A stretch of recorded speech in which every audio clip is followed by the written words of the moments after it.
Mummy जी, papa mummy आए हैं, आपसे मिलना चाहते हैं। वर्षा उर्मिला के पास उसके कमरे में जाकर बोली, जो कि दोपहर का खाना खाने के बाद अपने कमरे में आराम फरमा रही थी। चलो उनको बैठाओ, मैं अभी आती हूँ, उर्मिला ने लेटे लेटे ही कहा। और उनका जवाब सुनकर वर्षा अपने मम्मी पापा के पास चाय बनाकर ले गई और उनसे बातें करने बैठ गई।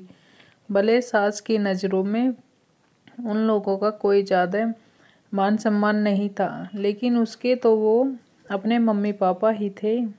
वर्षा बेटा, समदन जी तो नहीं आई, अब हम चलते हैं, उनसे हमारी नमस्ते कह देना। जब काफ़ी देर इंतज़ार करने के बाद भी उर्मिला नहीं आई तो उसके मम्मी पापा उठते हुए बोले, ठीक है मम्मी पापा, और शायद वे आए भी ना, क्योंकि एक लड़की वालों के लिए उनकी निगाह में कोई खास इज्जत नहीं है। वर्षा ठंडी सांस भरते हुए बोली, देखूँ तो भला कि समधी समदन क्या लेकर आए हैं इस त्योहार पर। ये सोचकर उर्मिला आती हुई दिखाई ही पड़ गई। समदन जी चरण स्पर्श और वर्षा के मम्मी पापा दोनों ही मुस्कुराते हुए उर्मिला के पैरों में झुक गए। ठीक है, उर्मिला बेरुखी से बोली, और वो लोग थोड़ी देर उर्मिला के पास बैठकर वापस लौट गए। वर्षा, आज तुम्हारे मम्मी पापा क्या लेकर आए थे? कुछ दिखाई नहीं पड़ रहा। उर्मिला ने कुछ भी सामान आसपास रखा हुआ ना देखकर पूछा। कुछ नहीं मम्मी जी, वर्षा बेफिक्री से बोली। क्या मतलब कुछ नहीं से तुम्हारा? और भला क्यों बहू, त्योहार पर तुम्हारे मम्मी पापा खाली हाथ बेटी की ससुराल कैसे आ गए? उनको जरा भी लिहाज शर्म नहीं आई? खाली हाथ आते हुए एकदम से उर्मिला की भौहें तन गई। मम्मी जी, इसका उत्तर तो मुझसे ज़्यादा अच्छी तरह आप ही जानती है, वर्षा स्पष्ट स्वर में बोली। साफ साफ बताओ, पहेलियाँ मत बुझाओ भला। भरे त्योहार में कोई कैसे अपनी बेटी की ससुराल खाली हाथ जा सकता है? उर्मिला अभी भी बहुत ज़्यादा चिड़ी सी लग रही थी।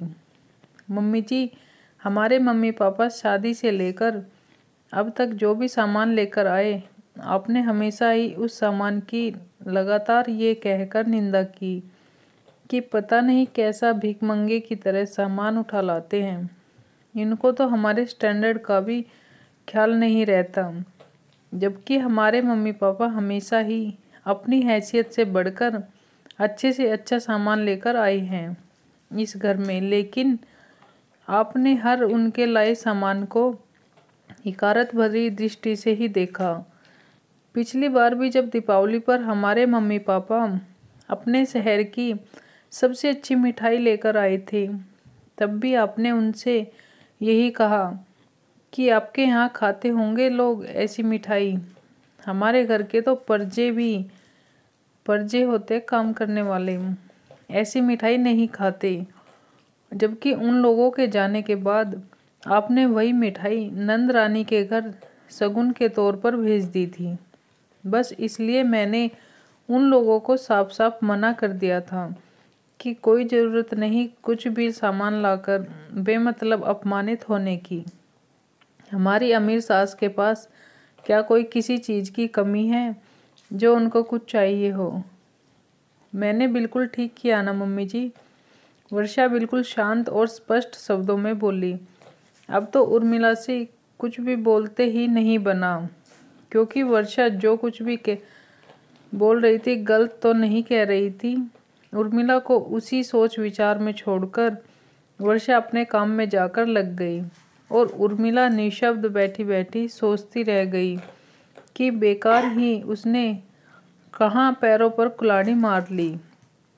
ऐसा बुरा सामान भी नहीं लाते थे वे लोग, लेकिन अब पछताए होत क्या जब चिड़िया चुग गई खेत। दोस्तों, कहानी सुनने के लिए आपका धन्यवाद। दोस्तों, इसके बारे में आपके क्या विचार हैं, कमेंट करके ज़रूर बताना। वीडियो अच्छी लगी तो लाइक और शेयर करना। चैनल पर पहली बार आए हैं तो चैनल को सब्सक्राइब करके ही जाएं। मिलते हैं किसी ऐसी एक नई वीडियो के साथ, तब तक के लिए बाय बाय।